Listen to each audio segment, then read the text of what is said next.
ഉദ്ദേശം നമ്മളെ ഇവിടെ സന്തോഷമുള്ളവരായി പാർപ്പിക്കാനല്ല, നമ്മളെ ഇവിടെ യാത്രക്കാരനാക്കാനാണ്.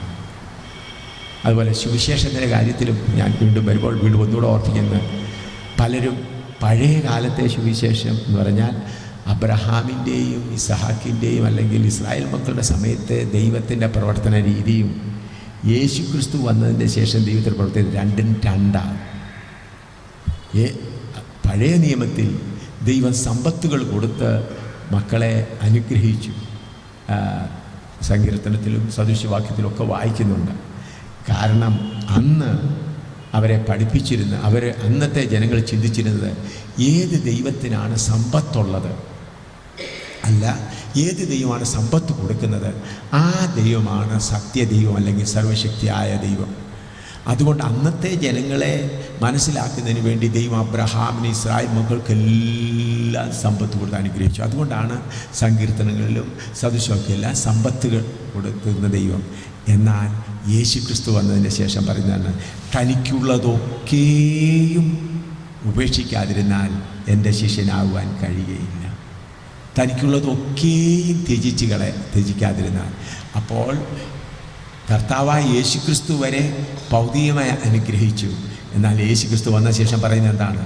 തനിക്കുള്ളതൊക്കെയും ഉപേക്ഷിച്ച് ഇടുക്കവും ഞെരുക്കവുമുള്ള മാർഗത്തിൽ കൂടെ സിയോനിലേക്ക് യാത്ര ചെയ്യണം.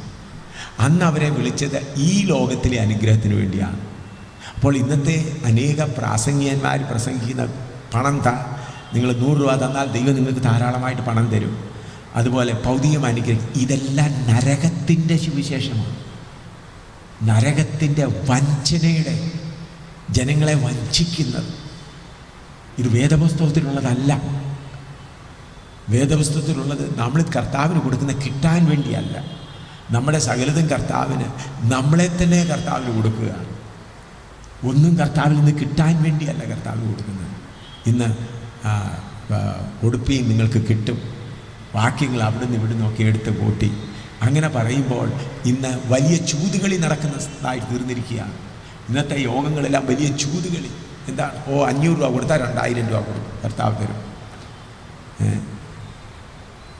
ഞാൻ പഞ്ചാബിലൊരു കർത്താവിൻ്റെ ദാസൻ പത്താൻകോട്ട് എന്ന് പറയുന്ന ഒരു സ്ഥലത്ത് കൺവെൻഷൻ നടന്നുകൊണ്ടിരിക്കുമ്പോൾ പാസ്റ്റർ ജേക്കബ് ജോൺ സണ്ണി എന്ന് പറയുന്നത് അദ്ദേഹത്തിൻ്റെ അടുക്ക കേരളത്തിൽ നിന്നൊരു നല്ല ഒരു വലിയ കർത്താവിൻ്റെ ദാസൻ കൺവെൻഷൻ പ്രസംഗിക്കാൻ വന്നു. ഞാൻ പറഞ്ഞു, സണ്ണിയോട് പറഞ്ഞു, ഞാൻ പലയിടത്ത് പോകുന്നു, ഞാൻ ശനിയാഴ്ച മാത്രമേ വരികയുള്ളൂ. മറ്റേ കർത്താവിൻ്റെ ദാസനുണ്ടല്ലോ, ബുധനാഴ്ച മുതൽ യോഗം നടക്കുകയാണ്, ചൊവ്വാഴ്ച മുതൽ. ഞാൻ ശനിയാഴ്ച ഇരുന്നപ്പോൾ ആ കർത്താവിൻ്റെ ദാസൻ സ്റ്റേജിൽ നിന്ന് പ്രസംഗിക്കുകയാണ്. പ്രിയമുള്ളവരെ, ഞാൻ കേട്ടതാണ് എന്നെ, നിങ്ങളുടെ പട്ടിണിയൊക്കെ മാറാൻ, നിങ്ങളുടെ പ്രയാസങ്ങളൊക്കെ മാറാൻ ഞാൻ നല്ലൊരു മാർഗം പറഞ്ഞു തരാം. നിങ്ങൾക്ക് 1,00,000 രൂപ നിങ്ങൾക്ക് ആവശ്യമുണ്ടെങ്കിൽ എവിടുന്നെങ്കിലും കടമെടുത്ത് അതിൻ്റെ ദശാംശം 10,000 രൂപ കർത്താവിൻ്റെ ദാസൻ ജേക്കബ് ജോണ്ടയിലെ കൊടുത്തേരും. അപ്പോൾ ജേക്കബ് ജോണ്ടയിൽ 10,000 രൂപ കൊടുത്തു കഴിയുമ്പോൾ സ്വർഗത്തിലെ ദൈവം പറയും, ഗബ്രിയേലെ ദശാംശം വന്നു കഴിഞ്ഞു, അതുകൊണ്ട് ബാക്കി പണം എത്രയും വേഗം നീ അവന് മുതലും അവന് കൊടുക്കണം.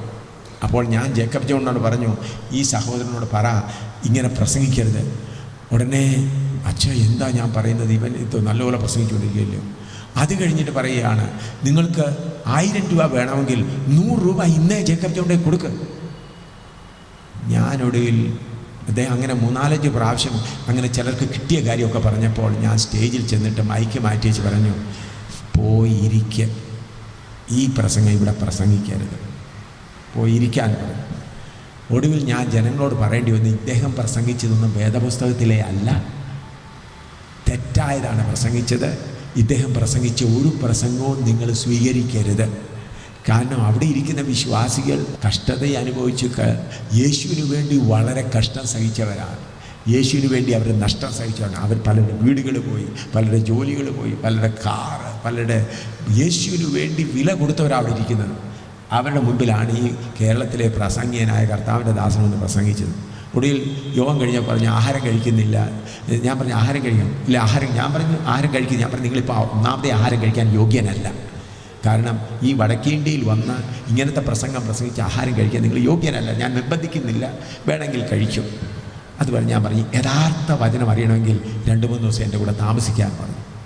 ആ കർത്താവിൻ്റെ ദാസൻ 2-3 ദിവസം എന്നോടുകൂടെ താമസിച്ച് കരഞ്ഞ് നെടുവേർപ്പെട്ട് അപ്പോൾ പറഞ്ഞ് ഞാൻ ബൈബിൾ കോളേജിൽ നിന്ന് കിട്ടിയത്, എൻ്റെ തലയിൽ കിട്ടിയതെല്ലാം എന്താണെന്ന് എനിക്ക് ഇപ്പോഴാണ് മനസ്സിലാകുന്നത്. ഞാൻ പരിശുദ്ധാത്മാവിന് അധീനനല്ലായിരുന്നല്ലോ. ഇനി ഞാൻ കാത്തിരുന്ന് കർത്താവ് ദൂത് തരാതെ ഞാൻ എങ്ങും പോകയില്ലെന്നുള്ള സമർപ്പത്തോടെ കേരളത്തിൽ വന്നു. പിന്നെന്ത് ചെയ്ത് ഞാൻ അന്വേഷിച്ചില്ല. ഞാൻ പറഞ്ഞത്, അപ്പോൾ ഇന്ന് കേൾക്കുന്നതായ പ്രസംഗങ്ങളെല്ലാം വചനത്തിന് അനുസരണമാണെന്ന് ഞാൻ സമ്മതിക്കുകയില്ല. അങ്ങനെയാണെങ്കിൽ കേരളത്തിലുള്ള ദൈവമക്കൾ ഇപ്രകാരം വഴി തെറ്റുകയില്ലായിരുന്നു. ഇന്ന് എല്ലായിടത്തും ഉപവാസ പ്രാർത്ഥനയാണ്.